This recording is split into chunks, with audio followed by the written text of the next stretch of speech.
Una indígena de una aldea olvidada salva la vida de un multimillonario moribundo, tras un accidente en la selva. Lo que sucedió después, en la austeridad de su choza, cambió sus vidas para siempre. El frío era lo primero.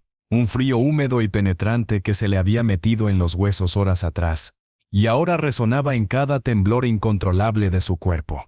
No era el frío seco y controlado de la suite presidencial de un hotel de lujo, ni el aire acondicionado de la limusina que siempre mantenía una temperatura perfecta de 21,5 grados centígrados. Este era un frío primitivo, salvaje, que mordía la carne con dientes de fiera y escarbaba en el alma con la desesperanza de lo abandonado. Alexander Vance yacía boca arriba, semienterrado en un lecho de hojas podridas y barro helado. La lluvia, una llovizna obstinada y gélida que llevaba cayendo desde que el mundo se había venido abajo, le golpeaba el rostro con la suavidad insultante de 1000 alfileres. Cada gota era un recordatorio de su impotencia. Abrió los ojos, un esfuerzo titánico que le costó más de lo que estaba dispuesto a admitir. Las ramas de los árboles, negras y retorcidas como nervios desenterrados, se recortaban contra un cielo de plomo, un manto infinito y opresivo que parecía decirle que allí abajo, en ese rincón olvidado de la tierra, no importaba quién hubiera sido arriba. Intentó moverse. Un dolor tan agudo y profundo le atravesó el costado derecho que una bocanada de aire entrecortada y un quejido ronco, más animal que humano, escaparon de sus labios agrietados. El recuerdo le golpeó con la fuerza de un rayo. El helicóptero, la turbulencia repentina, el motor tosiendo como un moribundo, la voz calmada pero tensa del piloto, diciendo: «Tenemos un problema, señor Vance», y luego el vértigo, el mundo girando, los verdes y marrones de la selva mezclándose en una espiral grotesca, el impacto sordo y devastador, y después, el silencio. Un silencio tan absoluto que al principio creyó estar muerto, hasta que el dolor empezó a cantar su himno de guerra en cada neurona. Había logrado arrastrarse fuera del amasijo de metal y fibra de carbono que había sido su aeronave. Había visto los restos, un pájaro de acero destrozado, esparcido como un juguete olvidado por un niño gigante y caprichoso. No había visto al piloto, no quiso buscarlo. Sabía lo que encontraría: la supervivencia.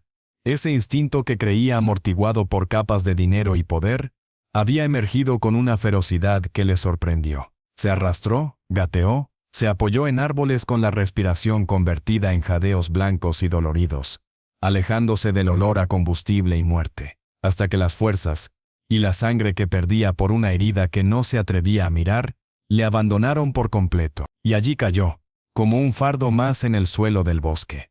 Ahora tendido, mirando al cielo hostil, Alexander Vance, el hombre que movía mercados con una llamada, el titán de la industria tecnológica, cuyo nombre era sinónimo de genio implacable y fortuna incalculable, no era más que un animal herido, solo y aterrado. Su traje de Brioni, de una lana tan fina que costaba más que el salario anual de cualquiera de sus empleados, estaba convertido en harapos empapados y embarrados. Su reloj Patek Philippe, una pieza única de complicación perpetua, se había parado en el momento exacto del impacto, su esfera de zafiro arañada, testigo mudo de su ruina. El frío metal de la caja le quemaba la piel. Esto es absurdo, pensó, y hasta su voz interior sonó débil, ridícula. No puede terminar así. No aquí. Tenía reuniones. Una adquisición por cerrar en Singapur, una gala benéfica el jueves. La absurdidad de sus pensamientos le golpeó con una nueva ola de desesperación. Sus prioridades, el andamiaje completo de su existencia, se desvanecía como humo ante la realidad elemental del dolor, el frío y la sed. Cerró los ojos, vencido. La lluvia le lavaba las lágrimas de rabia e impotencia que, para su vergüenza, habían empezado a brotar. ¿Cuánto tiempo llevaba allí? Horas, tal vez un día entero. El cielo no cambiaba, gris e inmutable. La noche se acercaba. Podía sentirlo en el descenso de la temperatura, en el sonido de la selva que cambiaba. Se volvía más profundo, más amenazante. Pronto los depredadores, los reales, no los de Wall Street, saldrían a cazar, y él sería una presa fácil. Dejó escapar un suspiro que fue casi un ronquido. El final. Iba a morir en este agujero infernal, solo, sin que nadie supiera jamás qué había sido de él. Su exmujer lo daría por desaparecido, quizás después de un tiempo por muerto, y pelearía por la custodia de su hija con más ahínco aún. Sofía, su niña, la imagen de su rostro, de sus grandes ojos castaños llenos de una luz que él nunca había logrado comprender del todo, le atravesó el pecho con más fuerza que el dolor de la herida. Él, que lo controlaba todo, no había podido controlar el silencio que se había instalado entre ellos desde el divorcio. Un silencio incómodo, lleno de reproches no dichos y visitas demasiado cortas entre viaje y viaje. Ahora ese silencio sería eterno. Una rama se quebró a lo lejos. Alexander contuvo la respiración, el instinto de presa sobresaltado. Escuchó solo la lluvia y el goteo constante de los árboles. Otro crujido, más cercano. Algo, o alguien, se movía entre la espesura. El corazón le golpeó las costillas con tal fuerza que temió que reventara. ¿Un animal? ¿Un jaguar? Se tensó, preparándose para lo inevitable, para los colmillos y las garras. Al menos sería rápido, más rápido que esta lenta agonía por congelación y pérdida de sangre. Pero los pasos no eran sigilosos como los de un felino. Eran lentos, medidos, pesados, humanos. Una oleada de esperanza, feroz y salvaje, le inundó. Alguien, Dios mío, alguien lo había encontrado. Intentó gritar, pero de su garganta solo salió un sonido rasposo, un susurro ahogado. Tosió, y el dolor en el costado le hizo ver estrellas. Forcejeó por incorporarse, apoyándose en un codo, escudriñando la cortina de vegetación de donde provenían los pasos. La figura que emergió de entre los helechos gigantes y los árboles cubiertos de musgo no era la que él esperaba. No era un equipo de rescate con chalecos fluorescentes y equipamiento de alta tecnología. No era un grupo de leñadores o cazadores. Era una mujer, pequeña, menuda, encorvada bajo el peso de un fardo de leña, que cargaba a la espalda, sujeto con una correa de cuero crudo que le cruzaba el pecho. Iba descalza, sus pies pequeños y anchos hundiéndose en el barro con una familiaridad ancestral. Vestía una falda larga, desteñida y remendada, y una blusa holgada y gruesa bajo un aguayo de colores vibrantes pero desgastados por el sol y los lavados, que le cubría la cabeza y los hombros como un capullo de mariposa cansada. Su piel era del color de la tierra húmeda, surcada por una red de arrugas profundas que contaban una historia de soles implacables y vientos fríos. Podía tener 40 años o 60. La dureza de su vida había borrado las señales convencionales de la edad. Se detuvo a unos metros de distancia. Sus ojos, negros como obsidiana, se clavaron en él sin expresión. No hubo sorpresa, no hubo alarma, solo una observación serena, profunda, como si la aparición de un hombre blanco, vestido con harapos de lujo y muriendo en el barro de su bosque, fuera un suceso más en el transcurso normal de su día. Alexander intentó hablar de nuevo. Ayuda, logró articular con una voz que no reconocía como suya. Por favor, ayuda. La mujer no se inmutó. Sus ojos recorrieron su cuerpo, deteniéndose en la mancha oscura y húmeda que se expandía en el costado de su chaqueta destrozada. Estudió su rostro pálido, sus labios azulados, el temblor incontrolable que lo sacudía. No hubo compasión en su mirada, pero tampoco indiferencia. Había algo más, una calma evaluadora, la misma con la que un leñador mira un árbol caído para decidir por dónde empezar a cortar.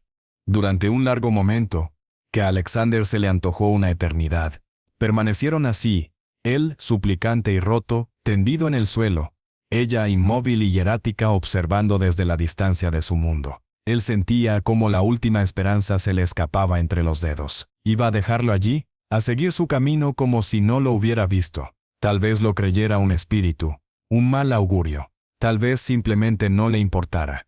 Pero entonces, con un movimiento lento y deliberado, la mujer se deshizo de la correa que sujetaba la leña y dejó caer el pesado fardo al suelo con un ruido sordo. Se enderezó, y Alexander pudo ver entonces lo pequeña que era realmente, pero también la fortaleza silenciosa que emanaba de su cuerpo delgado. Sin prisas, como si cada gesto estuviera dictado por un ritual milenario, se acercó a él.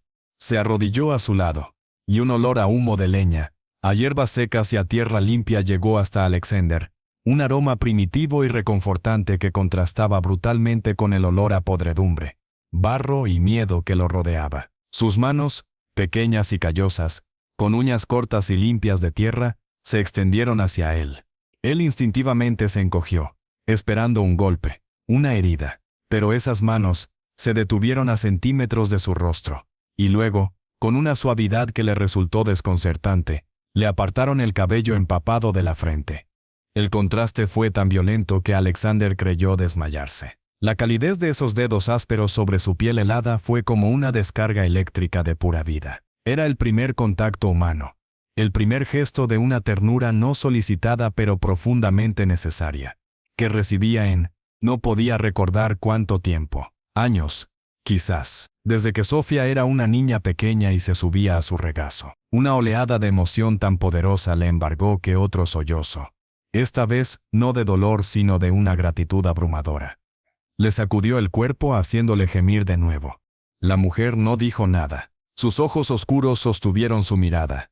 Y en ellos, Alexander creyó ver, por un instante, un destello de algo que se parecía al entendimiento. No al entendimiento de su mundo, de sus logros o su dinero, sino al entendimiento del dolor, del frío, del miedo a la muerte. Era un reconocimiento de una fragilidad compartida, más allá de lenguajes, culturas y mundos.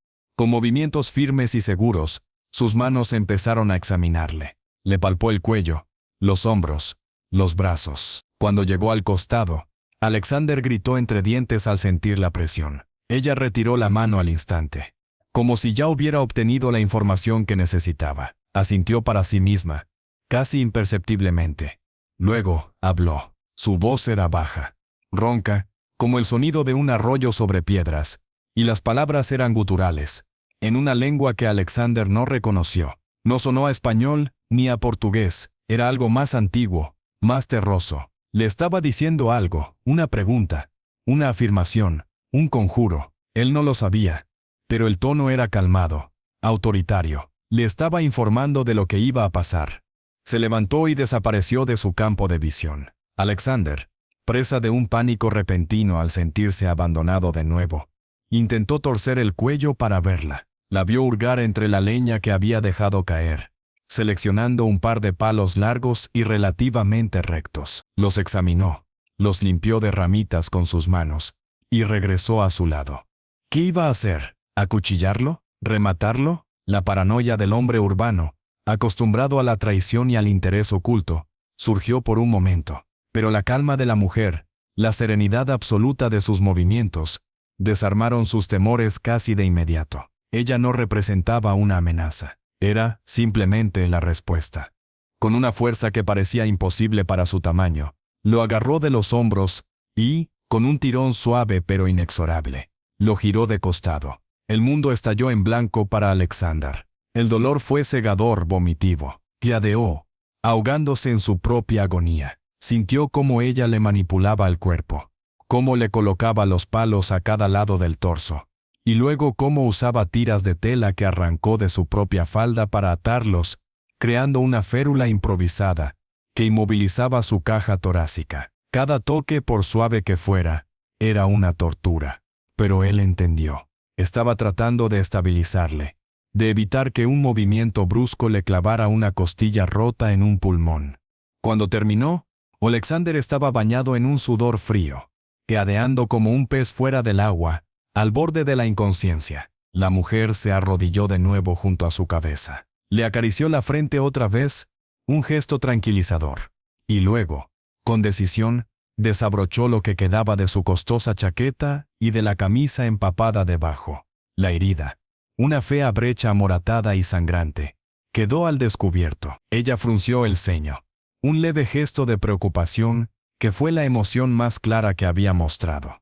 Se levantó de nuevo y se adentró en la espesura. Alexander la oyó moverse entre los arbustos, arrancando algo. Volvió con un puñado de hojas grandes, verdes oscuras y brillantes. Se las llevó a la boca y empezó a masticarlas, con una expresión concentrada. El sonido de su masticación, húmedo y constante, era lo único que rompía el silencio del bosque, aparte de la lluvia y su propia respiración dificultosa.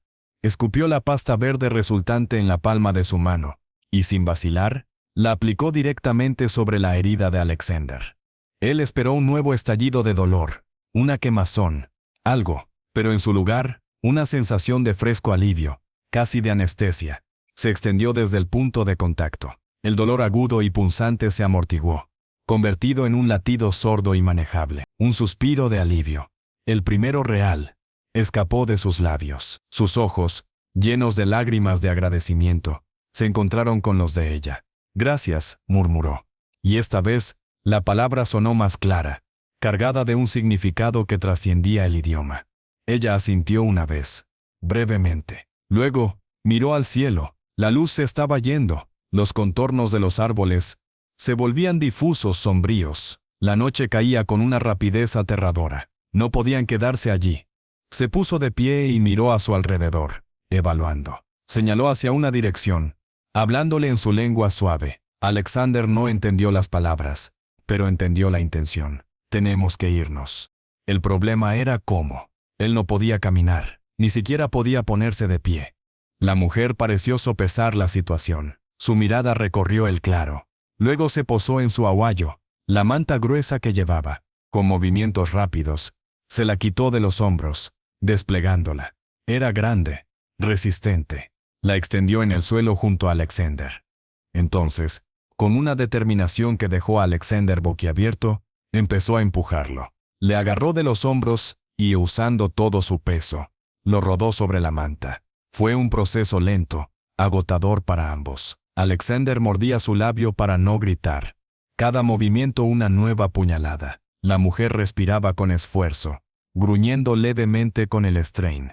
Pero no se detenía. Finalmente, él yació en el centro de la manta. Ella recogió las dos esquinas delanteras, y con un esfuerzo sobrehumano, empezó a arrastrarlo. Fue un viaje de pesadilla. Alexander se balanceaba y giraba sobre el improvisado trineo.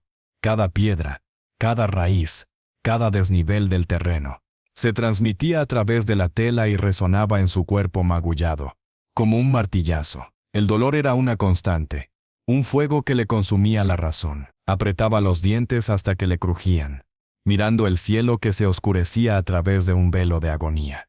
Y frente a él, avanzando con una lentitud dolorosa, estaba ella, su espalda delgada, curvada por el esfuerzo titánico, sus pies descalzos, buscando parches en el barro resbaladizo. Su respiración, que se había convertido en un jadeo rítmico y potente, el sonido de un motor humano funcionando al límite de sus revoluciones. La lluvia se había convertido en una cortina fría que empapaba su sencilla blusa, pegándola a su espalda. Alexander podía ver la tensión en cada músculo de su cuello, en el temblor de sus brazos. Estaba gastando todas sus fuerzas, cada gramo de su energía, por arrastrar a un extraño, un invasor de su mundo, hacia un lugar seguro. La vergüenza le quemó más que la herida. Él, que pesaba fácilmente el doble que ella, era una carga literal, un fardo inútil. En su mundo, la gente no hacía esto. Se firmaban cheques, se donaba a fundaciones anónimas, se enviaban equipos de rescate pagados. No se arrastraba a un desconocido moribundo a través de la selva con las propias manos, arriesgando la propia vida, gastando la propia fuerza vital. Era un acto de una generosidad tan brutal, tan primaria, que le dejó sin aliento. No había contrato, no había cláusula, no había beneficio posible, solo el imperativo humano de salvar una vida. «Déjame», jodeó él, en un momento de lucidez, cuando una sacudida particularmente fuerte le arrancó un grito ahogado. «Es demasiado. Para ti». Ella ni siquiera se volvió, solo ajustó el grip de las esquinas de la manta en sus manos callosas, se inclinó aún más hacia adelante contra la resistencia del peso y el barro, y continuó arrastrando. Su silencio era más elocuente que cualquier discurso. No era una opción abandonarle. Punto. El viaje se le hizo eterno a Alexander. Oleadas de dolor e inconsciencia se turnaban. En sus momentos de lucidez, veía la espalda de la mujer, un monumento a la tenacidad, moviéndose incansablemente frente a él. Empezó a notar que el terreno cambiaba. Los árboles gigantescos daban paso a una vegetación más baja, luego a un sendero angosto y embarrado. Olía a humo, no el humo lejano de un incendio forestal, sino el humo denso y graso de un fogón de leña. Olía a vida. Finalmente la mujer se detuvo. Jadeaba profundamente, apoyando las manos en las rodillas. Su cuerpo exhausto temblaba de fatiga. Alexander, semi-inconsciente, logró levantar la cabeza. Estaban en un claro. Frente a ellos había una pequeña choza de adobe y madera, con un techo de paja que parecía fundirse con la penumbra. Era humilde, tan pequeña que la suite de hotel de Alexander probablemente habría sido más grande. Una luz tenue y anaranjada bailaba en la única ventana. Un cuadrado pequeño cubierto con una tela gastada. El humo salía de una chimenea rudimentaria hecha de barro y latón. El aire olía a tierra mojada, a humo y a algo que cocinaba. Una sopa sencilla tal vez. La mujer se enderezó recuperando el aliento. Agarró de nuevo las esquinas de la manta y con un último esfuerzo colosal, arrastró a Alexander los últimos metros, a través de un pequeño patio de tierra apisonada donde picoteaban un par de gallinas escuálidas, y hasta la puerta de la choza. La abrió. Una bocanada de aire cálido, cargado de olores a humo, hierbas, comida y humanidad, golpeó a Alexander en la cara. Era un olor denso, vivo, radicalmente opuesto al frío esterilidad de su mundo. Tras el esfuerzo sobrehumano del arrastre, ese calor fue como sumergirse en un vientre materno. Con una fuerza que parecía renacer de su agotamiento, la mujer lo agarró de debajo de los brazos, y gruñendo con el esfuerzo, logró sentarlo, luego ponerlo de pie apoyado contra la pared de adobe, y finalmente, semi-arrastrándolo, lo llevó hasta un jergón de paja cubierto con mantas gruesas y raídas, en un rincón de la única habitación. Alexander se derrumbó sobre él, vencido, el mundo girando a su alrededor. El colchón de paja crujió bajo su peso, despidiendo un olor a seco y limpio. Jadeante. La mujer se encendió una lámpara de queroseno que colgaba de una viga baja. La luz débil y titilante iluminó el interior de la choza. Alexander, a través de la neblina del dolor y el agotamiento, pudo verlo. Era un espacio único, pequeño y austero hasta la médula. Las paredes de adobe estaban desnudas, excepto por un crucifijo de madera toscamente tallado y un par de estantes con algunas latas oxidadas y recipientes de barro. En el centro había un fogón de piedras, donde una olla de metal negro humeaba suavemente. El mobiliario consistía en un taburete bajo, una mesa pequeña y el jergón en el que yacía. En otro rincón, otro jergón más pequeño, hecho con mantas infantiles desteñidas. Todo estaba impecablemente limpio y ordenado, a pesar de la pobreza palpable. La pobreza que Alexander solo había visto en informes de ONG y fotografías de prensa. Ahora la estaba respirando. Estaba acostado en ella. La mujer se movió con una eficiencia tranquila. Le cubrió con varias mantas gruesas, pesadas, que olían a humo y a sol. Luego fue al fogón y sirvió un poco del contenido de la olla en un cuenco de madera. Era una sopa espesa, de color marrón, con trozos de tubérculos y hierbas. Se acercó y, arrodillándose a su lado, le ofreció una cuchara de metal deformada. Alexander intentó tomar la cuchara, pero sus manos temblaban demasiado. Ella no dijo nada. Con una paciencia infinita acercó la cuchara a sus labios. El caldo caliente le quemó la lengua, pero el sabor fue una revelación. Salado, terroso, intenso. Nunca en todos sus restaurantes de estrellas Michelin había probado algo que supiera tan a vida. Tragó, y el calor se extendió por su estómago vacío, reconfortante, fortalecedor. Ella le dio otra cucharada, y otra. No hablaban. El único sonido era el crepitar del fuego, la lluvia en el techo de paja y el suave sonido de su respiración. Después de varias cucharadas, Alexander negó con la cabeza, demasiado débil para más. Ella asintió, dejó el cuenco a un lado y se dedicó a reavivar el fuego, añadiendo un par de leños pequeños. La luz de las llamas danzaba en su rostro sereno, iluminando sus profundas arrugas, sus pómulos altos, sus ojos que reflejaban el fuego como dos piezas de carbón encendido.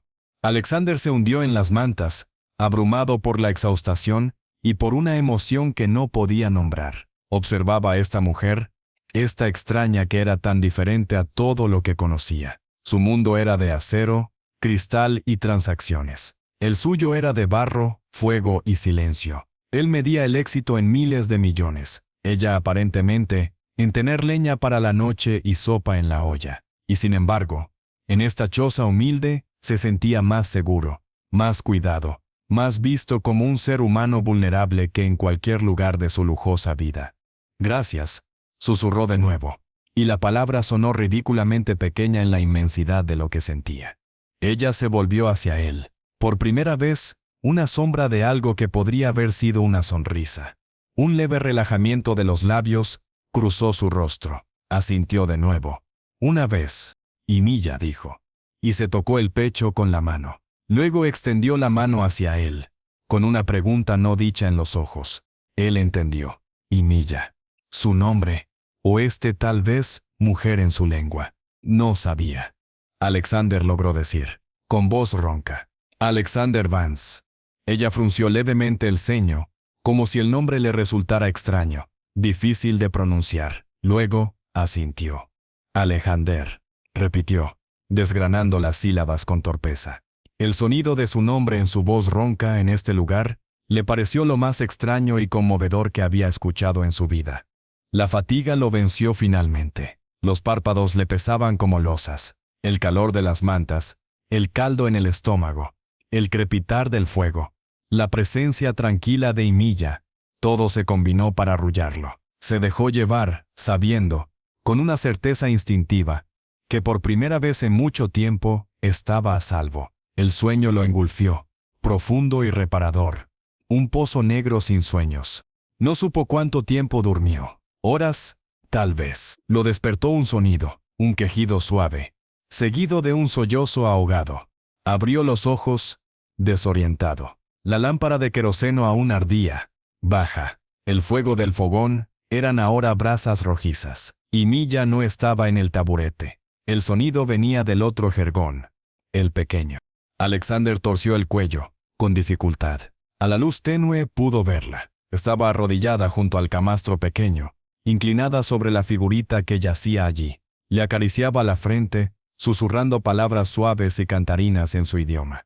Era un niño, pequeño, de no más de 5 o 6 años. Su rostro estaba demacrado, pálido, y brillaba de sudor. Respiraba con dificultad, con un sonido ronco y sibilante que heló la sangre de Alexander. Incluso desde la distancia, podía sentir el calor que emanaba del pequeño cuerpo. El niño estaba terriblemente enfermo. Y Milla le pasó un trapo húmedo por la frente. Le ajustó las mantas. Sus labios no dejaban de moverse en una plegaria, una canción de cuna constante. Su espalda, delgada y cansada, estaba tensa de preocupación. Toda la calma, la serenidad hierática que había mostrado ante la crisis de Alexander, se había esfumado. Ahora era solo una madre, asustada, velando a su hijo moribundo. Alexander se quedó paralizado, observando la escena. La revelación le golpeó con la fuerza de un mazo. Esta mujer, Milla, había estado aquí, sola, cuidando de su hijo gravemente enfermo. Y aún así, había salido. Había ido a buscar leña, tal vez hierbas, lo que fuera necesario para sobrevivir otro día. Y lo había encontrado a él. Y en lugar de seguir su camino, de priorizar sus propias necesidades, las de su hijo, había gastado sus últimas fuerzas, su precioso tiempo y energía, en salvar a un extraño. Había arrastrado su propio agotamiento más allá del límite para traerlo aquí, darle de comer, calentarlo. Y ahora, allí estaba, dividida entre los dos, entre el extraño al que había acogido, y el hijo por el que su corazón se desgarraba. El contraste era desgarrador. Él, Alexander Vance, el multimillonario, yacía caliente, alimentado y cuidado, estabilizado por las hierbas de ella. Su hijo, un niño inocente, luchaba por cada bocanada de aire en un jergón raído, con nada más que las caricias de su madre y un trapo húmedo para combatir la fiebre. La generosidad de Milla ya no le parecía solo conmovedora, le parecía un reproche viviente a toda su existencia. Él, que podía comprar hospitales, que donaba millones a la investigación médica, que poseía jets equipados como Uzi, era aquí tan inútil como una piedra. No podía hacer nada, no tenía nada que ofrecer en este mundo de necesidades reales, inmediatas. Su dinero era papel pintado, su poder, una ilusión. Y Milla se volvió ligeramente, y la luz de la lámpara iluminó su perfil. Alexander vio entonces, con una claridad que le partió el alma, las lágrimas silenciosas que surcaban sus mejillas. Caían sin aspavientos, sin ruido, mezclándose con el sudor en su rostro. Era el llanto de quien está tan acostumbrado al sufrimiento que ni siquiera tiene la energía para sollozar. El llanto de una madre que ve irse a su hijo y no puede hacer nada para evitarlo.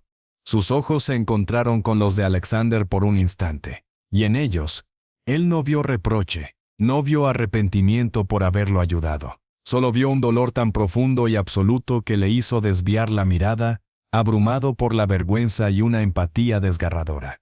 En ese momento, el niño tosió. Fue una tos seca, débil, que no sonó a tos de niño, sino a el último susurro de una vida que se apaga. El pequeño cuerpo se convulsionó levemente, y luego quedó inmóvil, demasiado inmóvil. Su respiración sibilante se detuvo por un segundo eterno antes de recomenzar, aún más débil, más distante.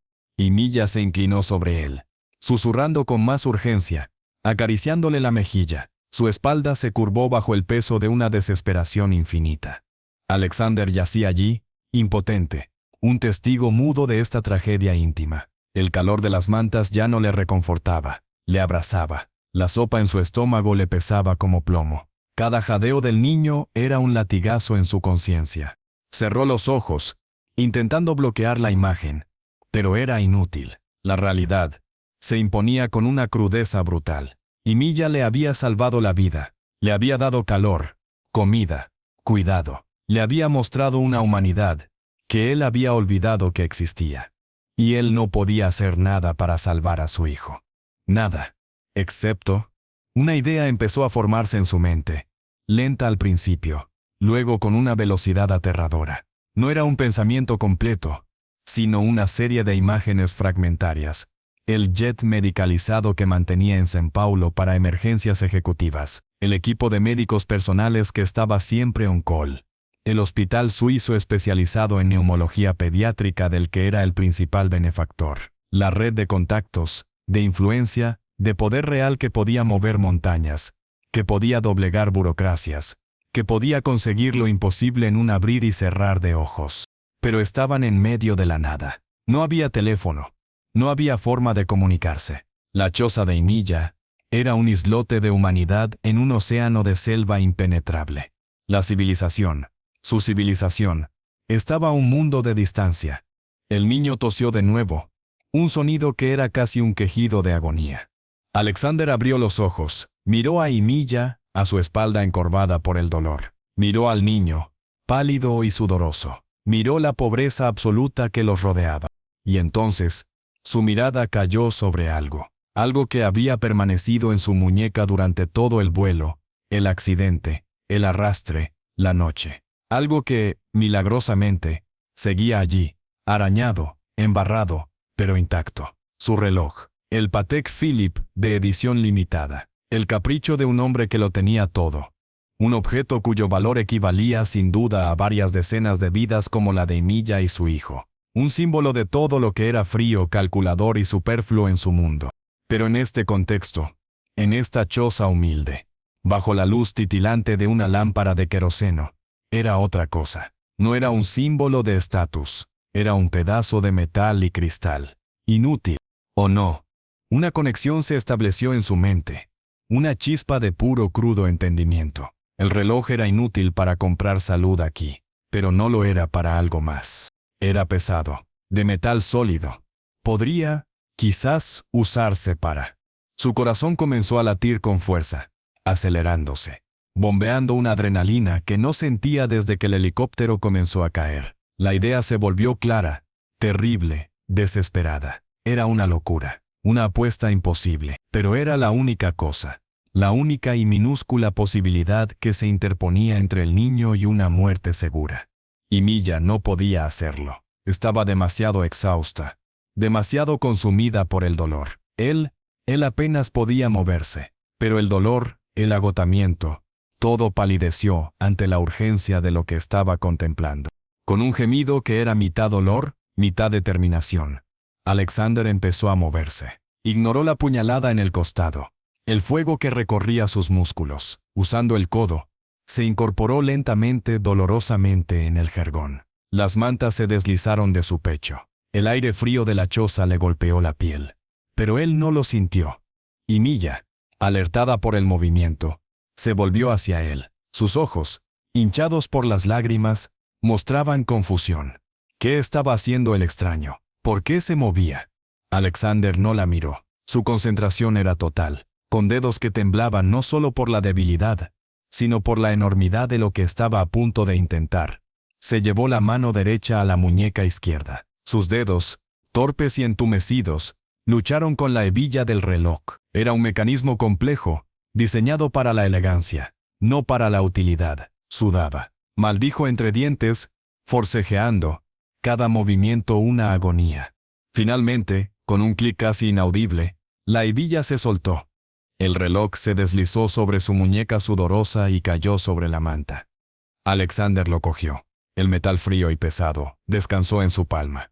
Era increíblemente sólido. Un trozo de ingeniería de lujo, perfectamente balanceado. Ahora era un instrumento, un talismán, una bala en la recámara de un último y desesperado disparo de esperanza.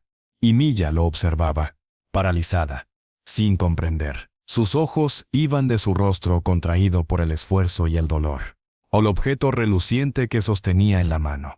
Alexander inhaló profundamente, llenando sus pulmones doloridos. Miró a Milla directamente a los ojos. En ellos, vio el reflejo de su propia locura, su desesperación. Le sostuvo la mirada, intentando transmitirle una fracción de la certeza que no sentía, intentando pedirle, sin palabras, que confiara en él una vez más. Luego, con toda la fuerza que le quedaba, Alexander Vance, el hombre que había nacido en la cima del mundo y había caído en lo más profundo del abismo, apretó el reloj entre sus dedos. Se inclinó hacia adelante con un gruñido de esfuerzo supremo, y con un movimiento convulsivo, lo lanzó con todas sus fuerzas hacia la única ventana de la choza. El cristal de zafiro, increíblemente resistente, no se hizo añicos. El impacto fue seco, contundente. Pero la vieja y podrida madera del marco cedió. La tela que hacía de cristal se rasgó. El reloj, esa obra maestra de la relojería suiza, atravesó la ventana como un proyectil y desapareció en la noche lluviosa, cayendo quién sabe dónde, en el barro del pequeño patio, entre las gallinas dormidas. El sonido del impacto resonó en la pequeña choza como un disparo. Quedó un silencio absoluto, roto solo por el jadeo entrecortado de Alexander, desplomado sobre el jergón, exhausto, y el débil, sibilante respirar del niño. Y Milla estaba petrificada, boquiabierta, mirando el agujero negro en la ventana por donde había desaparecido el objeto brillante. Luego mirando a Alexander, su rostro una máscara de incredulidad absoluta. No entendía. ¿Por qué? ¿Por qué había hecho eso? ¿Por qué había destruido la única cosa de valor que tenía? Su ventana, para arrojar ese objeto a la noche. Alexander no tenía aliento para explicar, ni palabras que ella pudiera entender. Solo pudo mirarla, su pecho subiendo y bajando con esfuerzo. Su mirada ardiente con un fuego que ella no había visto antes en él. Un fuego de pura, visceral necesidad. Y entonces, desde fuera, desde la oscuridad, más allá del agujero en la ventana, llegó un sonido. Un sonido metálico, sordo, insignificante.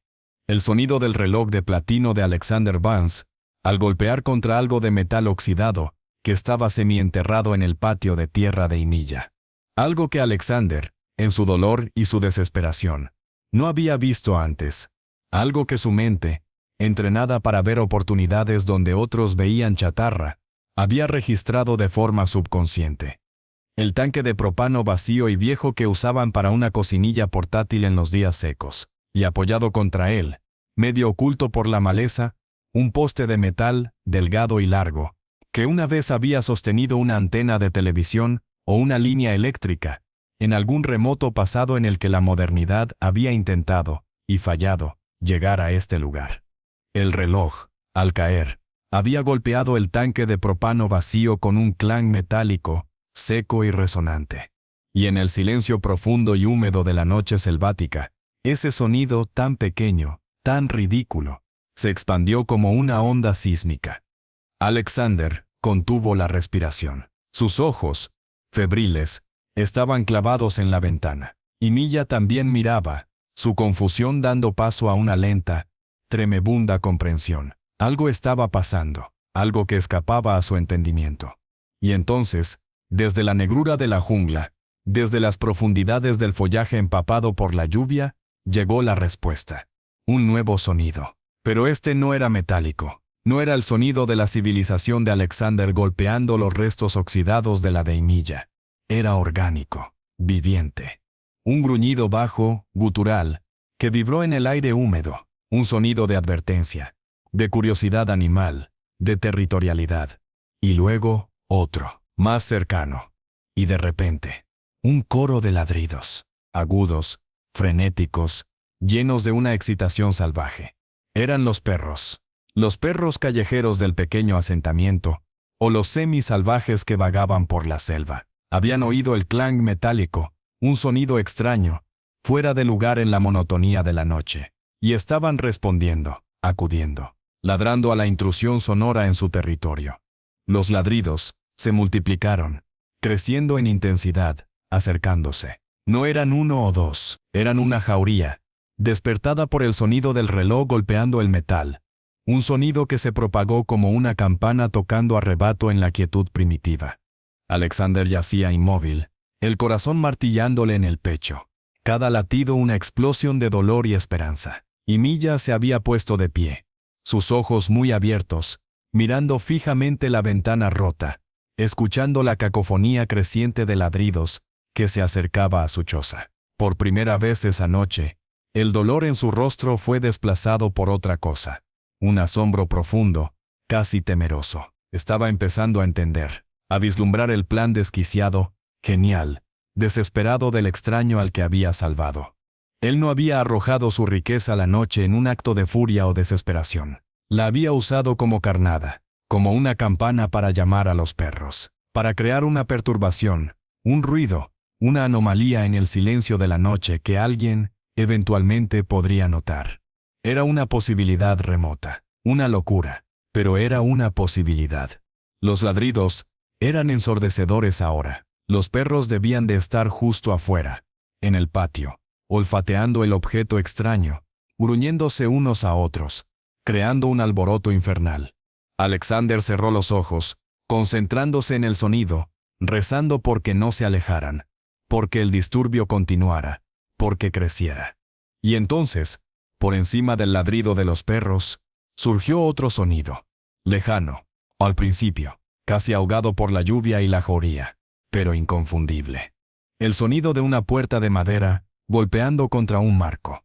Luego, una voz humana, ronca, soñolienta, irritada. Un hombre gritando desde alguna choza vecina para callar a los malditos perros. Alexander abrió los ojos, los de Milla ya estaban sobre él, brillando con una luz que no había tenido antes, una chispa de algo que se parecía a la esperanza. La voz del hombre se calló. Los perros, respondiendo al grito, redujeron su ladrido a gruñidos y gimoteos. Por un momento, todo pareció calmarse. El plan había fallado. Habían llamado la atención de un vecino. Sí, pero solo para que les gritara y los perros se dispersaran. La desesperación empezó a ahogar de nuevo a Alexander. Había gastado su última bala, su último recurso, y había fallado. Pero entonces, desde la distancia, llegó un nuevo sonido. No era una voz. Era el chirrido de una bisagra oxidada. La puerta de la choza vecina no se había cerrado. Y luego, pasos, pesados, cautelosos, acercándose a través del barro. Una luz, un haz tembloroso de una linterna débil barrió la noche, filtrándose por la ventana rota de la choza de Milla, bailando sobre las paredes de adobe, iluminando el rostro pálido del niño, los ojos desorbitados de Milla, la expresión de agonizada expectación de Alexander. Los pasos se detuvieron justo al otro lado de la puerta. La luz de la linterna se fijó en el agujero de la ventana, en los destellos del marco de madera astillado. Hubo un silencio cargado. El mundo entero pareció contener la respiración. La manija de la puerta, una simple pieza de metal, giró con un chirrido. La puerta se abrió lentamente. En el marco, recortado contra la noche lluviosa, se veía la figura de un hombre, alto, fornido, con un viejo impermeable y una gorra gastada. En una mano, sostenía una linterna, en la otra, un machete largo y oxidado. Su rostro estaba en sombras, pero sus ojos, ajustándose a la penumbra interior, recorrieron la escena a Ymilla, de pie, tensa como una cuerda de violín, al niño moribundo en el jergón, y al hombre extraño, pálido como la muerte, vestido con harapos embarrados, que yacía en el otro camastro, mirándolo con una intensidad que era casi aterradora. El vecino, un hombre de la selva, curtido y suspicaz, abrió la boca para hablar, para preguntar qué diablos pasaba, quién era ese hombre, por qué los perros ladraban como posesos en su patio. Pero Alexander no se lo permitió. Reunió cada gramo de fuerza que le quedaba en el cuerpo, cada jirón de su voluntad férrea, cada resto del hombre que había sido, y que en este instante necesitaba volver a ser. Se incorporó sobre el codo, ignorando el dolor que le gritaba, fijando sus ojos en los del hombre de la puerta.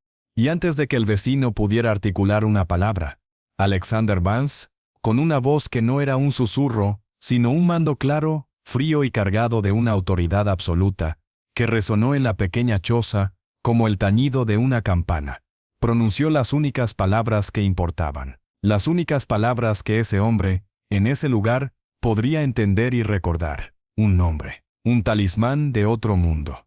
Vance, dijo, y la palabra cortó el aire como un cuchillo. Alexander Vance, dígale al mundo que me encuentren. El silencio que siguió fue total. El vecino se quedó paralizado, el machete bajando lentamente, su rostro de repente despojado de toda irritación, transformado por una incredulidad absoluta. Sus ojos se abrieron como platos. Miró al hombre harapiento en el jergón, luego a Ymilla, luego de vuelta a Alexander. La linterna tembló en su mano.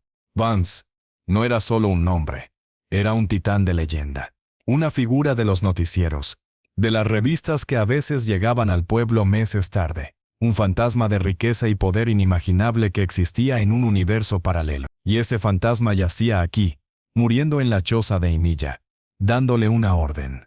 El hombre tragó saliva, asintió.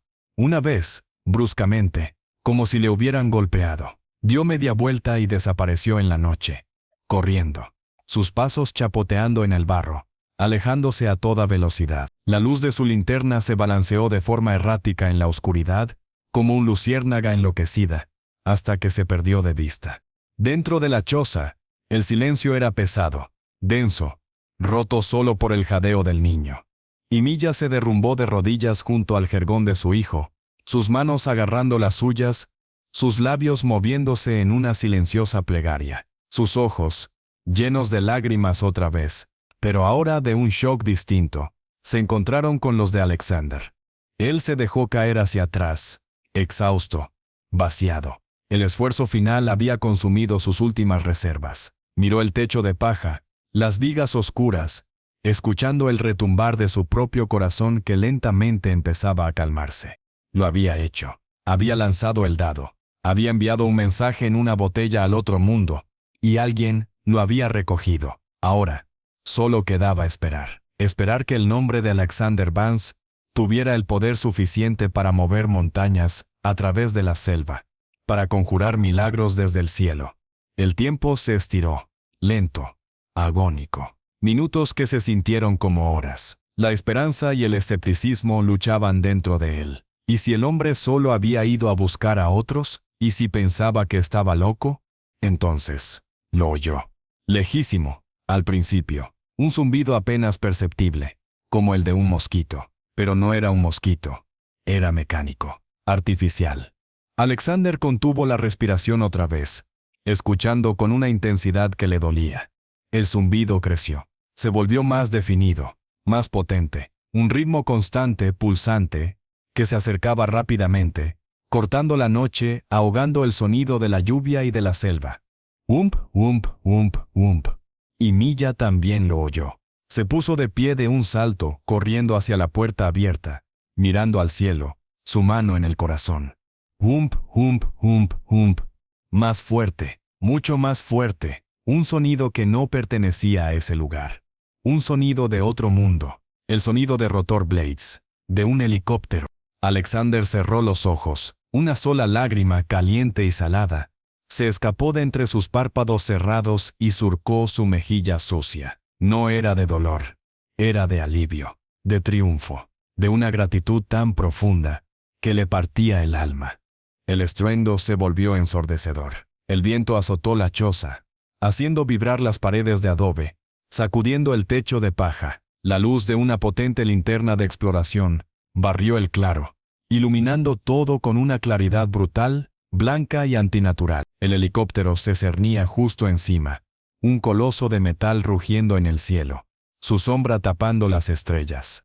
Alexander abrió los ojos y vio a Emilia en la puerta, su silueta recortada contra el haz de luz cegador, su aguayo ondeando salvajemente por el viento de las aspas. No se estaba cubriendo, estaba de pie, inmóvil, mirando hacia arriba, hacia la máquina que descendía del cielo como un dios de metal. Su rostro estaba bañado por la luz blanca, y en él se podía leer el asombro, el miedo, la incredulidad, y un destello de pura abrasadora esperanza. El helicóptero aterrizó con un último y potente remolino de viento y ruido que hizo temblar la tierra bajo sus pies. Las aspas fueron reduciendo gradualmente su velocidad, pero el motor seguía rugiendo, ansioso. Figuras comenzaron a saltar del aparato, agachándose bajo las aspas que aún giraban. Hombres con trajes de rescate naranja fluorescente, con equipamiento médico, con walkie-talkies. Eran rápidos, eficientes, profesionales. Su mundo había llegado, con todo su ruido, su tecnología y su poder. Uno de ellos, un hombre con médico escrito en la espalda del traje, se abalanzó hacia la puerta de la choza. Su mirada barrió el interior, evaluando la escena con rapidez clínica a Alexander en el jergón, al niño en el otro. Se arrodilló primero junto a Alexander, pero él, con un movimiento débil de la mano, lo apartó. El niño, jadeó Alexander, su voz apenas un susurro sobre el rugido del motor. Primero el niño, por favor. El médico lo miró, asintió con brusquedad comprensiva y se giró hacia el pequeño camastro. Su mirada se cruzó con la de Emilia, que seguía petrificada en la puerta. Él le sonrió, un gesto rápido y tranquilizador, y empezó a examinar al niño con manos expertas, sacando un estetoscopio, una linterna para revisar sus pupilas. Emilia observaba, paralizada, como el hombre de traje naranja le ponía una mascarilla de oxígeno a su hijo, como le pinchaba suavemente un dedo para sacar una muestra de sangre con un glucómetro portátil, como le hablaba con voz calmada en un español con acento que ella apenas entendía. Fiebre muy alta, neumonía severa, probablemente. Necesitamos evacuarlo ya, rápido. 2 socorristas más entraron con una camilla plegable, con movimientos suaves pero firmes. Envolvieron al niño en una manta térmica plateada y lo subieron a la camilla. Emilia dio un paso hacia adelante, un grito ahogado en la garganta, pero el médico la detuvo con un gesto. «Viene con nosotros, señora. Vamos». La sacaron suavemente pero con firmeza de la choza, siguiendo la camilla que ya se dirigía al helicóptero. La lluvia había cesado casi por completo. El aire olía a gasolina caliente y tierra revuelta. Alexander los vio partir, vio cómo cargaban al niño en la cabina, cómo ayudaban a Emilia a subir. Ella se volvió una última vez, justo antes de subir, y sus ojos se encontraron con los de Alexander, a través de la puerta abierta. No hubo palabras, solo una mirada que contenía el miedo de una madre, la gratitud de una salvadora, el asombro de una mujer cuyo mundo se había volado en pedazos, en cuestión de minutos. Una mirada que le atravesó el alma. Luego subió. La puerta del helicóptero se cerró. El médico y otro socorrista regresaron corriendo hacia la choza. Se acercaron a Alexander. «Señor Vance, soy el doctor Silva. Le vamos a sacar de aquí. ¿Puede decirme dónde le duele?» Alexander apenas podía procesar las palabras. El alivio, la fatiga extrema, la visión de Emilia y su hijo siendo llevados a seguridad. Todo se mezclaba en una niebla espesa. Asintió débilmente. «Costado», murmuró. Los hombres trabajaron con eficiencia. Le colocaron un collarín, le inmovilizaron aún más el torso, le pusieron una vía intravenosa en el brazo, le cubrieron con otra manta térmica. Todo era rápido, suave, profesional. El mundo de Alexander había reclamado lo que era suyo. Cuando lo subieron a la camilla y empezaron a sacarlo de la choza, Alexander giró la cabeza para echar un último vistazo al lugar que le había salvado la vida. La choza humilde, el fogón con las brasas aún calientes, el cuenco de madera con restos de sopa, el jergón raído donde había yacido, el agujero negro en la ventana. Y entonces, en el suelo, junto al jergón, algo brilló débilmente con la luz de los focos del helicóptero. Era el reloj, su Patek Philippe. Debía de haberse caído de la manta cuando se movió para lanzarlo. O quizás había rebotado y vuelto a entrar por la ventana rota. Allí estaba, en el suelo de tierra, arañado, embarrado, pero intacto. Un trozo de su vieja vida tirado en el suelo de la nueva. Uno de los socorristas lo vio. Se agachó y lo recogió. Lo limpió un poco con el guante y se lo acercó a Alexander. «Creo que esto es suyo, señor Vance». Alexander miró el reloj. El cristal de zafiro no tenía ni un rasguño. Las manecillas doradas seguían paradas en la hora del accidente. Un recordatorio de cuando su vida se había detenido y de cuando había vuelto a empezar. Con un esfuerzo, alargó la mano y lo cogió. El metal estaba frío. Lo apretó con fuerza en su puño, sintiendo su peso familiar, su solidez. Lo llevaron fuera, bajo las aspas que aún giraban lentamente. El viento le azotó el rostro. Lo subieron a la cabina del helicóptero, que ahora estaba abarrotada. Y Milla estaba sentada, agarrando la mano de su hijo, que yacía en una camilla médica, con monitores parpadeando y sonando suavemente. Ella miraba fijamente las pantallas, el oxígeno, el suero intravenoso, su rostro una máscara de preocupación y desconcierto. Colocaron a Alexander junto a ellos. El médico le ajustó la mascarilla de oxígeno. El ruido del motor era ensordecedor dentro de la cabina. El piloto gritó desde el asiento delantero. «Todos a bordo. Despegamos». La puerta se cerró con un clunk metálico. El helicóptero se elevó, suavemente al principio, luego con potencia alejándose del claro, de la choza, del mundo de Emilia, que se empequeñecía rápidamente debajo de ellos, convertido en una mancha de luz solitaria en un mar de oscuridad. Alexander miró por la ventanilla. Vio la silueta del claro, la choza diminuta, el sendero por donde Emilia lo había arrastrado. Luego, solo vio la negrura de la selva, un océano de misterio y peligro del que acababan de ser rescatados. Se reclinó en la camilla, exhausto. El dolor de la herida palidecía ahora ante el torbellino de emociones que sentía. Se había sobrevivido. Estaba a salvo. Volvía a su mundo. Miró a Emilia. Ella no miraba por la ventanilla. Tenía los ojos fijos en su hijo, sus labios moviéndose en una plegaria silenciosa, una de sus manos acariciando la frente del niño, la otra agarrada con fuerza a la barandilla de metal de la camilla, como si temiera que todo esto fuera un sueño, del que fuera a despertar en cualquier momento. Alexander cerró los ojos, el zumbido del helicóptero le arrullaba, la imagen de Emilia arrastrándolo a través del barro, el sonido de su respiración jadeante. La calidez de su mano en su frente, el sabor de la sopa, todo pasaba por su mente como una película. Abrió el puño y miró el reloj que aún sostenía con fuerza. Lo miró fijamente, sintiendo su peso, su valor, su inutilidad. Y entonces, con una calma repentina, con la certeza absoluta de un hombre que ha visto el abismo y ha sido rescatado por un ángel de barro, Alexander Vance, el multimillonario, deslizó el reloj de platino en el bolsillo de la raída chaqueta de Emilia, que colgaba de un asiento cercano. No era un regalo, era una devolución, un reconocimiento, el primer pago de una deuda que sabía que nunca podría saldar con dinero. El helicóptero se adentraba en la noche, llevándolos hacia la ciudad, hacia los hospitales, hacia el futuro incierto. Alexander miró a la mujer que lo había salvado, a su hijo por el que ahora sentía una responsabilidad feroz y protectora, y supo, con cada fibra de su ser, que su vida nunca volvería a ser la misma, que la frialdad de su mundo había sido quebrada para siempre por la calidez de una choza de barro, y el valor de una mujer a la que el mundo había olvidado. Y en el estruendo de la cabina, entre el zumbido de la máquina y los suaves pitidos de los monitores médicos, Alexander Vance, por primera vez en 20 años, se durmió sintiéndose completamente humano. El zumbido era lo primero, un zumbido constante, bajo, omnipresente, que se filtraba en los oídos y se instalaba en los huesos. No era el zumbido de la selva, ese coro de insectos y vida que era caótico y orgánico. Este era un zumbido artificial, el latido de máquinas, de aire acondicionado, de tecnología de punta manteniendo un ambiente estéril a 21,5 grados centígrados. Era el sonido de la vida suspendida, controlada, monitorizada.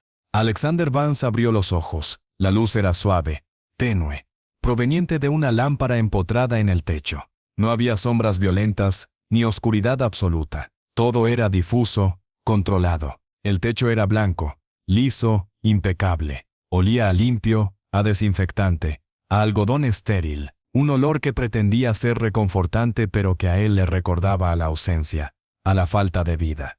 Intentó moverse y un dolor sordo, amortiguado por poderosos analgésicos, le recordó el costado. No era el dolor agudo y desgarrador de la selva, sino un eco domesticado, una queja lejana de su cuerpo bajo los efectos de la farmacología moderna. Giró la cabeza. Un movimiento lento y pesado. La habitación era espaciosa. Privada. No era una habitación de hospital cualquiera. Era una suite, con paredes de color beige claro, cuadros de paisajes tranquilos, una televisión de pantalla plana enmudecida, y un sofá para visitas. Por la ventana, cerrada herméticamente, se veía el skyline de una ciudad moderna, rascacielos de cristal que se pinchaban en un cielo sorprendentemente azul. São Paulo. Tenía que estar en São Paulo. La puerta se abrió sin ruido. Una enfermera con uniforme impecablemente blanco entró, sonriendo con una calma profesional. «Buenos días, señor Vance. Me alegra verle despierto. ¿Cómo se siente?»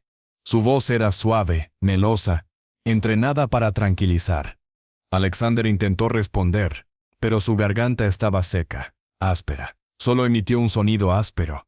«Tranquilo», dijo la enfermera, acercándose con un vaso de agua y una pajita. «Tiene una costilla fracturada, una contusión severa, deshidratación y agotamiento extremo.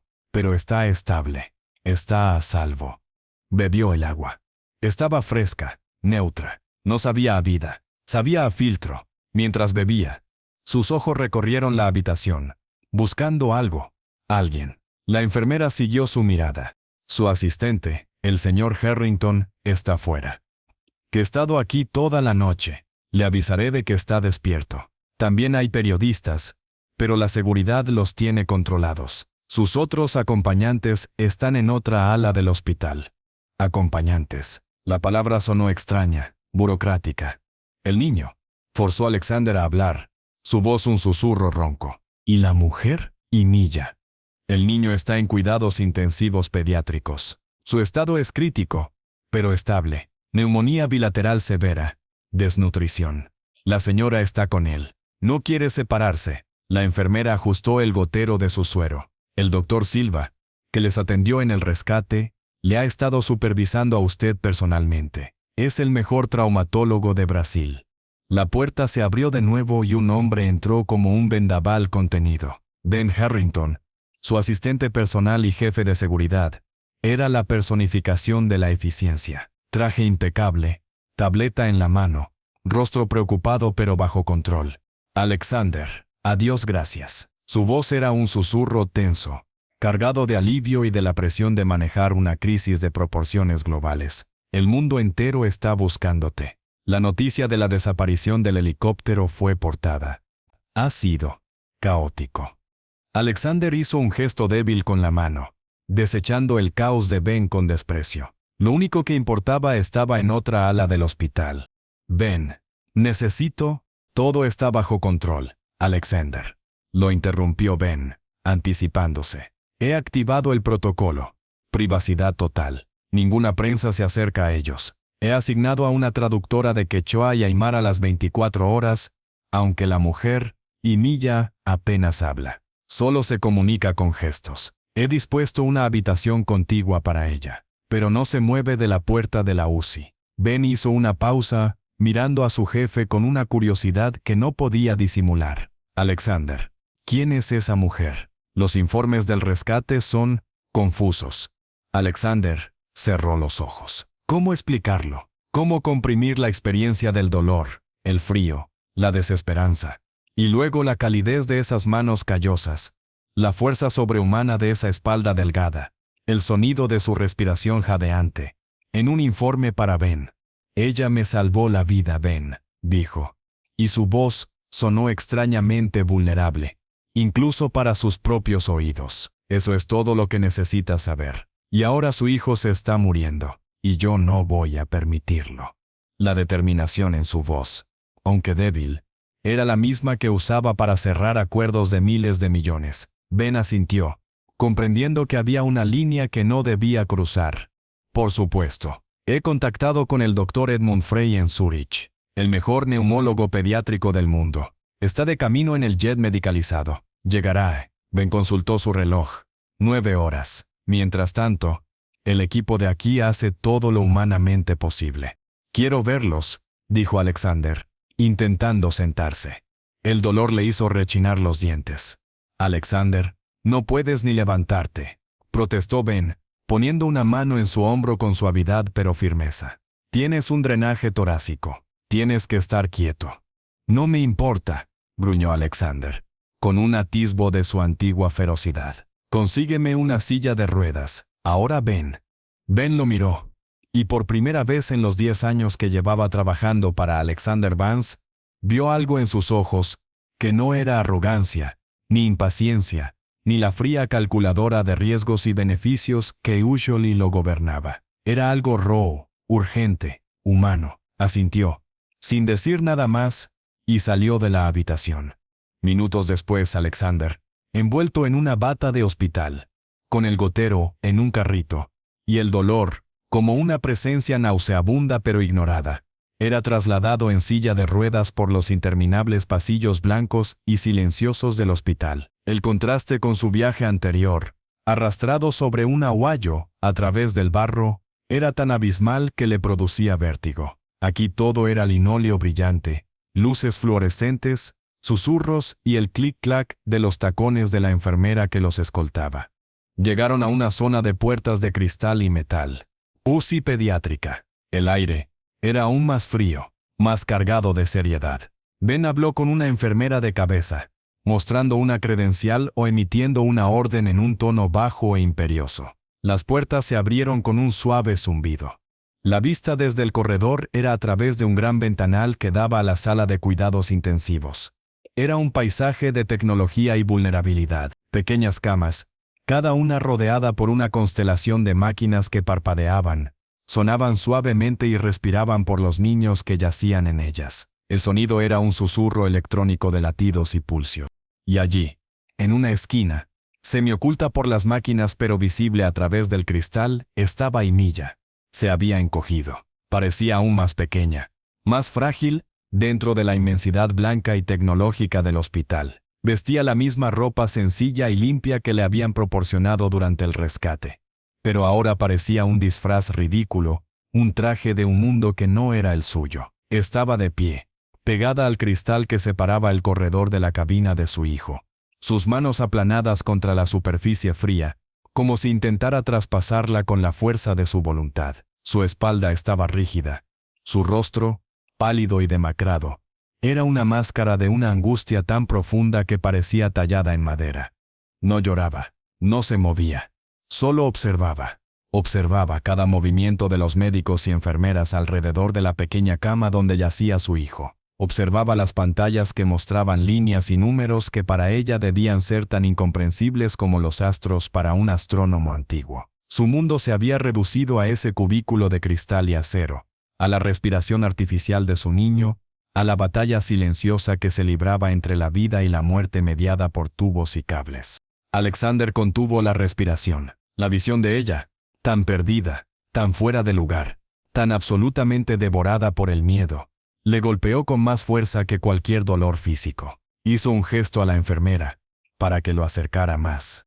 Cuando la silla de ruedas se detuvo a unos metros de ella, Emilia ni siquiera se inmutó. Su concentración en su hijo era total. Alexander la observó, sin saber qué decir, sin saber que podía cruzar el abismo de lenguaje, cultura y experiencia que los separaba. ¿Cómo se consuela una madre que ve a su hijo en un coma inducido, conectado a un ventilador? Con palabras, con promesas, su dinero, su poder, eran irrelevantes aquí. Eran solo juguetes ruidosos, frente al silencio elocuente de su dolor.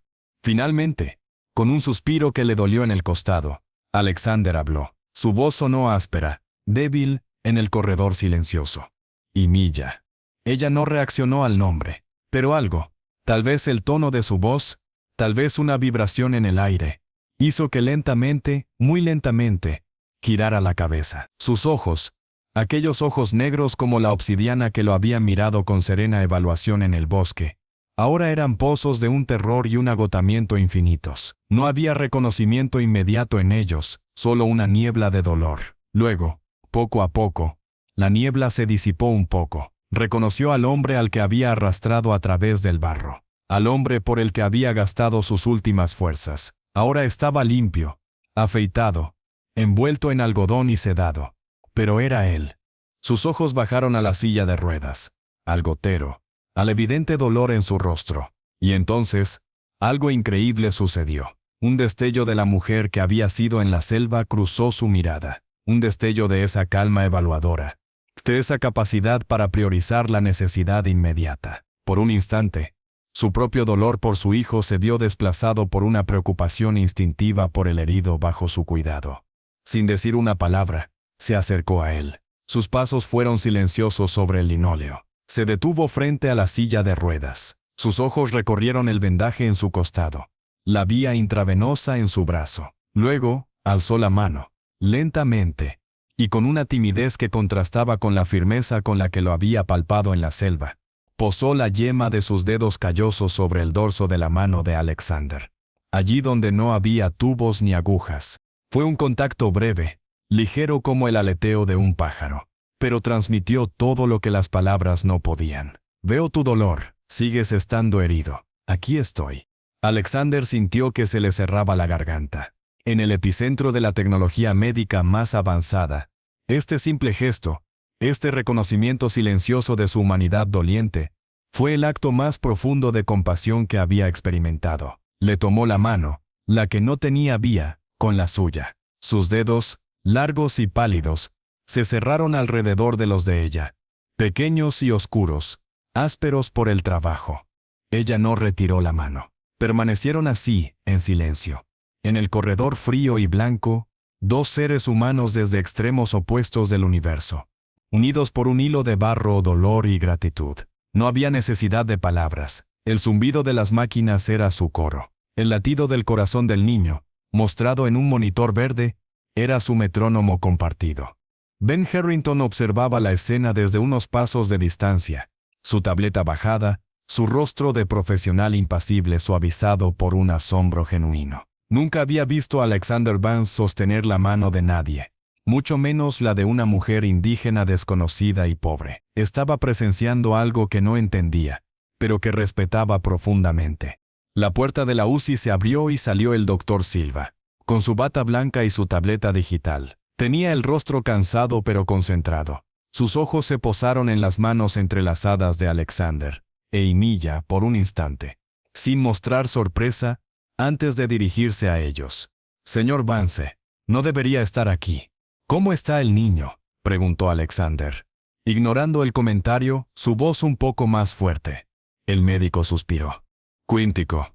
La neumonía es muy agresiva. Los antibióticos de amplio espectro están luchando, pero sus defensas están muy bajas debido a la desnutrición. El ventilador está haciendo la mayor parte del trabajo. Miró a Emilia, y luego de vuelta a Alexander, bajando la voz. Es una cuestión de tiempo y de esperanza. El Dr. Frey llegará en unas horas. Él es nuestra mejor baza. Emilia, aunque no entendía las palabras, captó la gravedad en el tono del médico. Su mano se apretó involuntariamente alrededor de los dedos de Alexander. Sus ojos, fijos en el Dr. Silva, suplicaban una respuesta que no podía entender. Alexander apretó su mano en respuesta. Dígale, ordenó a Alexander, mirando a Emilia, dígale que el mejor médico para niños del mundo viene en camino, que haremos todo lo posible, todo. El Dr. Silva asintió. Hizo un gesto a la traductora, una mujer joven con rostro serio que había estado esperando a una distancia discreta. La mujer se acercó y empezó a hablar suavemente en una lengua gutural y musical, dirigiéndose a Emilia. Emilia escuchó, sus ojos saltando entre la traductora y el rostro de Alexander.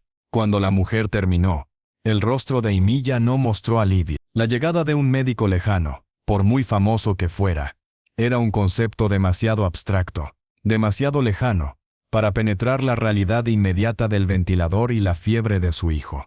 Pero asintió lentamente, una vez, un gesto de aceptación más que de comprensión. Sus ojos volvieron a posarse en el ventanal, reconectando con su vigilancia. Alexander supo entonces que las palabras, las promesas, los recursos infinitos, no eran suficientes, no podían cruzar el abismo de su miedo. Solo la presencia, la compañía silenciosa, podía hacerlo. «Tráigame una cama», le dijo a Ben. Su voz firme, decidida. «Aquí, en este corredor, no me voy a ir». Ben abrió la boca para protestar, para hablar de sus propias lesiones, de los riesgos, de los protocolos. Tigo fue a presión en el rostro de Alexander. Le hizo callar. Asintió. «Lo haré», dijo, y se alejó con el teléfono pegado a la oreja, dando órdenes en voz baja. Las horas pasaron. Trajeron una cama hospitalaria para Alexander y la colocaron junto a la ventana de la UCI. Martiadebune y Milla permanecía de pie. Él se recostó, agotado pero negándose a dormir, observándola a ella observar a su hijo. A veces, una enfermera salía y le daba a Emilia un parte en español, que la traductora convertía en unas pocas palabras reconfortantes pero vagas. «Estable. La fiebre no sube. Sigue luchando». Emilia asentía cada vez, pero su pose no se relajaba. Alexander envió a Ben por comida. Trajeron bandejas con caldos, fruta, pan. Emilia apenas probó bocado. Él tampoco tenía apetito. La ansiedad era un nudo en el estómago de ambos. La noche cayó sobre la ciudad, y las luces de los rascacielos se encendieron, creando un firmamento artificial fuera de la ventana del corredor. Adentro, la luz era constante, eterna, sin noche ni día. El tiempo perdió su meaning, medido solo por el cambio de turno de las enfermeras y los constantes pitidos de los monitores. Alexander se durmió por breves intervalos, siempre despertando con un sobresalto, su mirada buscando inmediatamente a Emilia. Ella siempre estaba allí, inmutable, una estatua de la vigilancia materna. A veces, él la veía susurrar, sus labios moviéndose en lo que él supuso que eran plegarias o cantos en su idioma, dirigidos al niño invisible detrás del cristal. En uno de esos momentos, en la profunda quietud de la madrugada, Alexander la observó. La luz fría de los fluorescentes acentuaba las profundas arrugas de su rostro, las ojeras oscuras, la tensión en su mandíbula, y sin embargo, había una dignidad feroz en su postura, una resistencia que parecía extraída de la misma tierra de la que venía. Él, Alexander Vance, que había construido un imperio sobre su propia inteligencia y determinación, se sintió humilde ante la fuerza quieta de esta mujer. Finalmente, cerca del amanecer, se oyó un murmullo de actividad en la entrada de la UCI. Ben apareció, acompañado de un hombre alto y delgado, de cabello gris plateado y anteojos de diseño, que vestía un impecable traje de viaje bajo una bata blanca que le habían proporcionado. El doctor Edmund Frey había llegado. Su presencia emanaba una autoridad calmada y competente. Saludó a Alexander con una breve inclinación de cabeza, sin ceremonias. «Señor Vance, he revisado la historia clínica del niño durante el vuelo. Permítame evaluarlo». Sin perder tiempo, se lavó las manos, se puso guantes y mascarilla, y entró en la UCI. Emilia se puso tensa como un arco, sus ojos siguiendo cada movimiento del nuevo médico, con una intensidad abrasadora. Alexander se incorporó en la cama, ignorando el dolor, observando a través del cristal. Vio al doctor Frey examinar al niño, estudiar las pantallas, hablar con el doctor Silva y los demás médicos. Su rostro era inexpresivo, profesional. Después de lo que pareció una eternidad, salió de la UCI. Se dirigió directamente a Alexander e Emilia. La traductora se acercó de inmediato. «La situación es tan grave como anticipé», dijo Frey.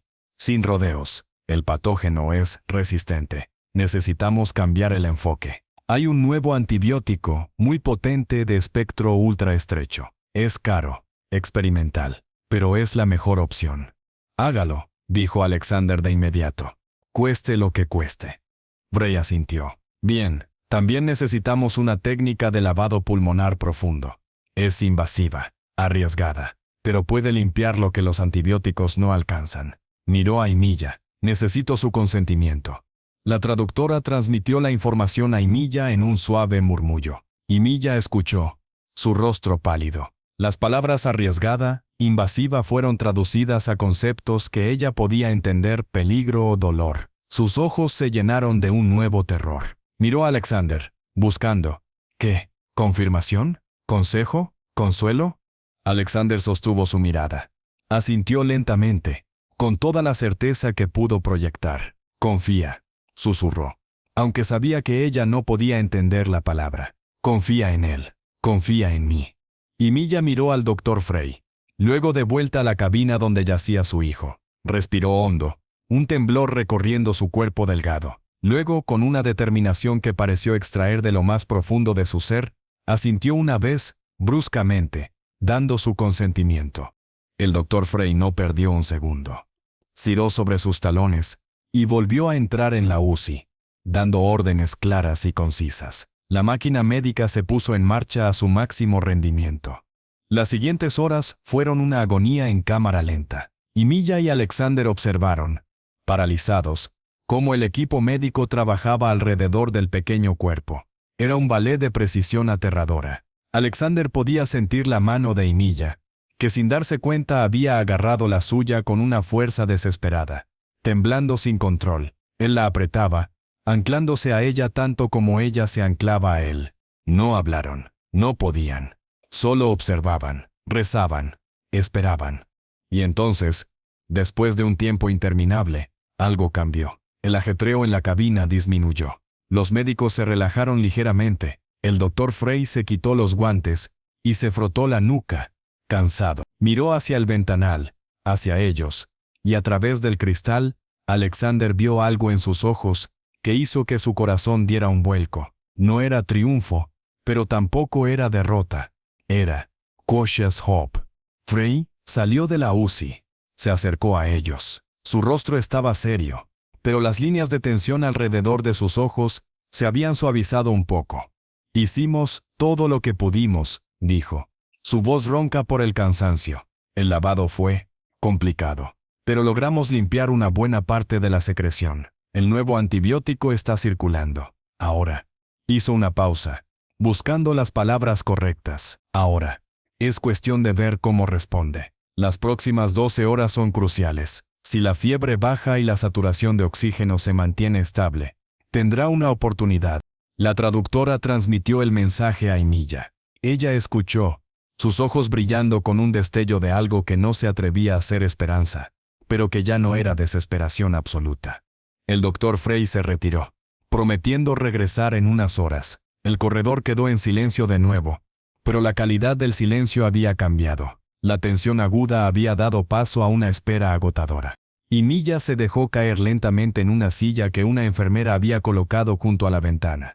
La adrenalina que la había sostenido durante horas pareció abandonarla de repente. Se inclinó hacia adelante, apoyando la frente en el cristal frío, sus hombros sacudidos por un temblor silencioso. Alexander supo que finalmente estaba llorando, no con sollozos dramáticos, sino con el llanto exhausto y profundo de quien ha gastado every ounce of its strength and can only wait.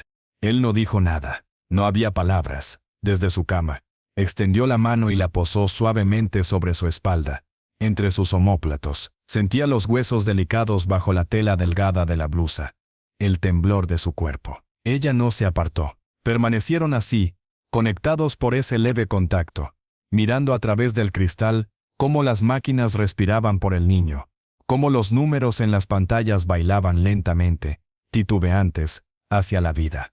Las horas pasaron. La luz del amanecer empezó a teñir el cielo de gris perla fuera de la ventana. Alexander estaba despierto, observando los monitores con una concentración que no había tenido ni en sus negocios más importantes. Emilia se había dormido sentada, agotada, su cabeza apoyada ahora contra la pared, sus mejillas aún húmedas.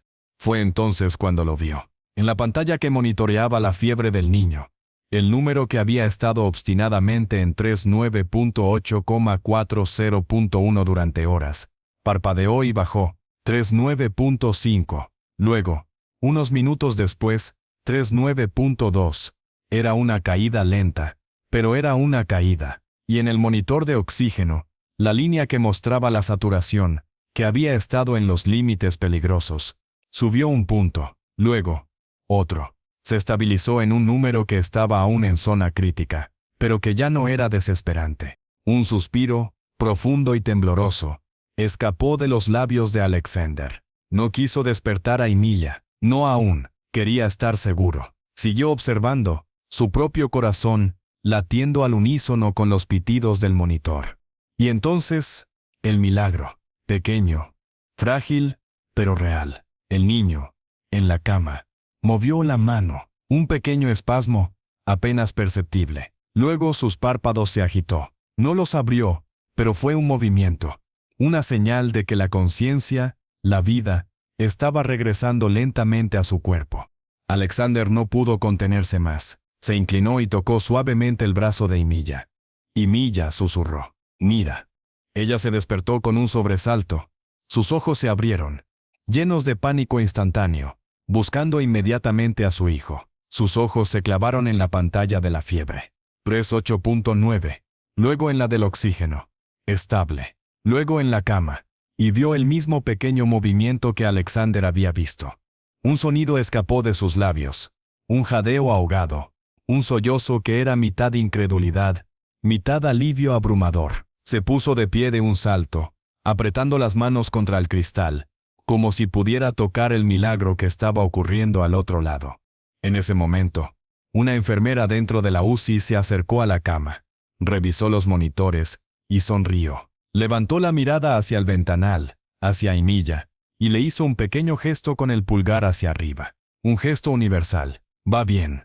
Fue la confirmación que Emilia necesitaba. Su cuerpo tan tenso durante tanto tiempo, se derrumbó. Se dio la vuelta, alejándose del cristal, y se encontró con los ojos de Alexander. Y entonces, por primera vez desde que la conociera, Alexander Vance vio una sonrisa en su rostro. No era una sonrisa grande o jubilosa. Era una sonrisa pequeña, temblorosa, llena de lágrimas. Una sonrisa que narraba una batalla ganada por los pelos. Una sonrisa de una gratitud tan profunda que iluminó toda su being. Sin pensarlo, Alexander abrió los brazos. Y ella, la mujer fuerte e independiente de la selva, la madre feroz que había desafiado a la muerte por su hijo y por un extraño, se dejó caer contra su pecho, con cuidado de no tocar su herida, y enterró su rostro en su hombro. No dijo nada, solo tembló. Y Alexander pudo sentir la calidez de sus lágrimas empapando la bata de hospital. Él la rodeó con sus brazos, acunándola suavemente, sus propias lágrimas resbalando silenciosamente por su rostro. No importaba el ruido del hospital, la presencia discreta de Ben o de las enfermeras. En ese momento, en el corredor frío y blanco, solo existían ellos dos, y el frágil hilo de vida que habían logrado proteger juntos. Ella se separó al cabo de un momento, limpiándose las lágrimas con el dorso de la mano, avergonzada pero aliviada. Señaló el ventanal, hacia su hijo, y luego puso su mano sobre su propio corazón. Sus ojos, brillantes y llenos de una emoción indescriptible, se encontraron con los de Alexander. Y entonces, por primera vez, ella le habló en un español claro, aunque con un acento pesado, como si hubiera desenterrado palabras de un pasado lejano.